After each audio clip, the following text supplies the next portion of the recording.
Let's play a game.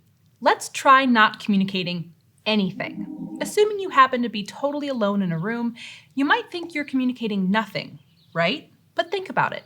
If your boss is waiting on an email from you and your sister is expecting a call tonight, just the act of not communicating with them sends a message. They might get the message that you're busy, that you forgot, or that you're in some kind of a situation where you can't reach them.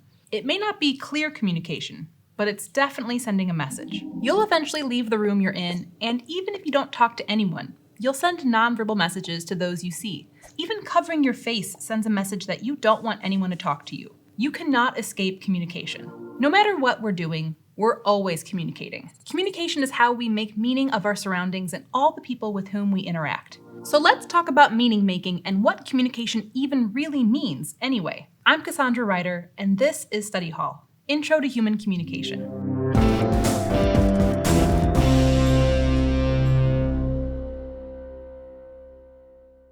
Our brains are constantly turning input into meaning.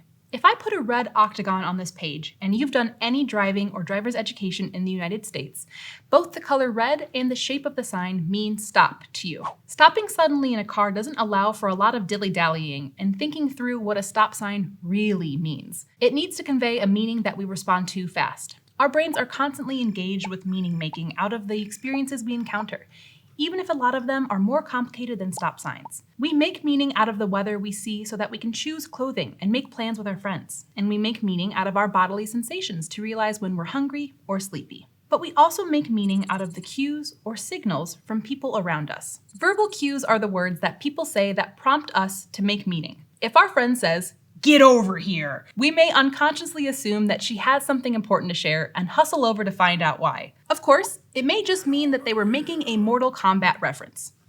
Who knows? We can also include written messages as verbal cues. From comments on TikTok to notes scribbled and left on the kitchen counter, these cues involve using language to share a message. And who hasn't gotten a text with a weird passive-aggressive ellipses at the end that made us all think, "Are you mad at me?" We also respond to nonverbal cues, all the ways we communicate beyond actual words. This can be everything from dressing in certain clothes to the tone of a shout. It could even be the gestures your friend is making to get you to come over.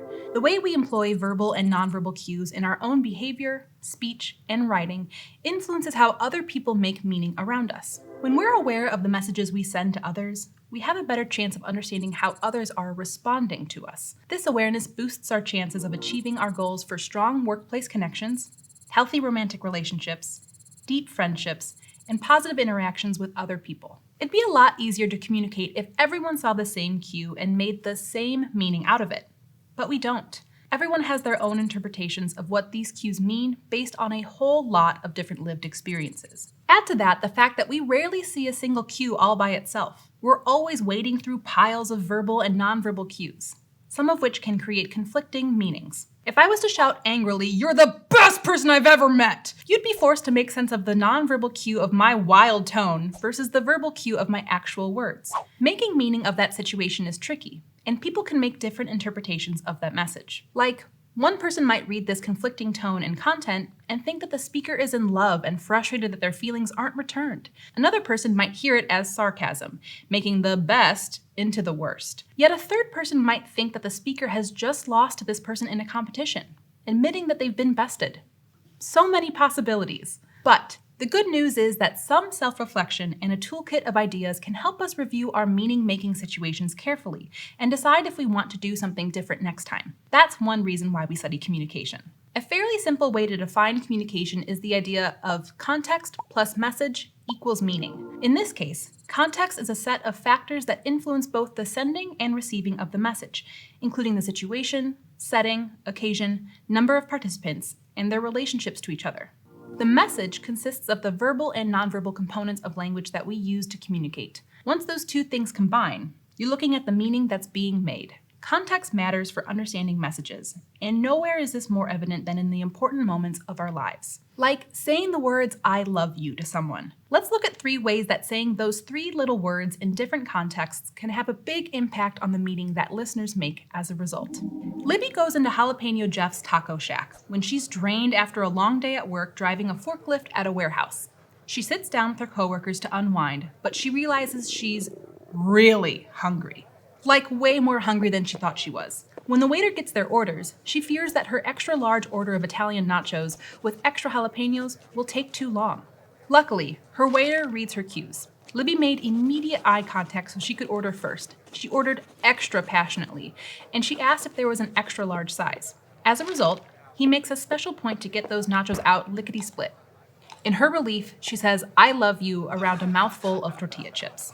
In the same restaurant, Max has spent his first date with Frances failing to notice Frances's clear signals she'd prefer just to be friends. Max doesn't know what to do, but is relying on romantic comedy movie elements for his guidance.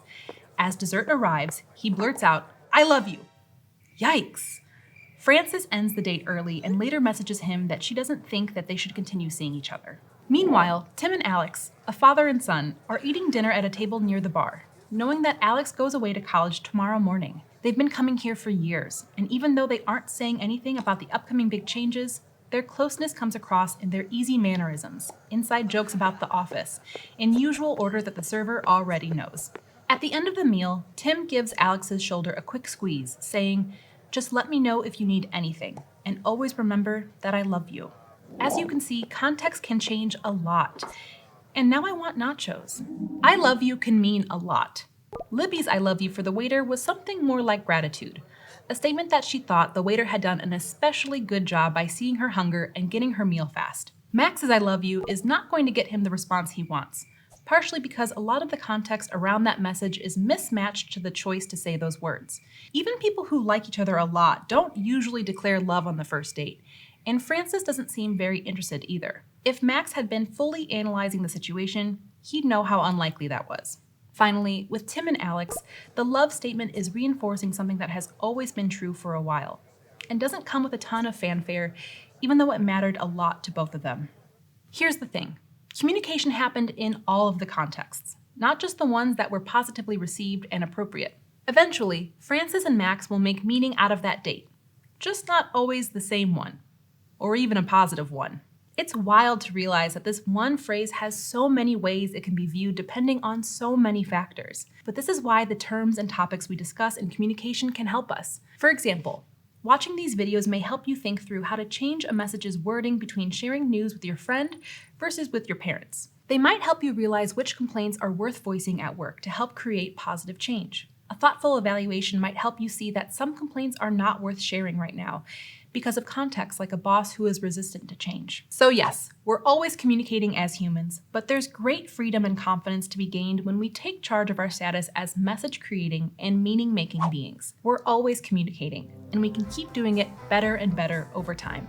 Thanks for watching Study Hall, Intro to Human Communication, which is part of the Study Hall Project, a partnership between ASU and Crash Course. If you liked this video and want to keep learning with us, be sure to subscribe. You can learn more about Study Hall and the videos produced by Crash Course and ASU in the links in the description. See you next time!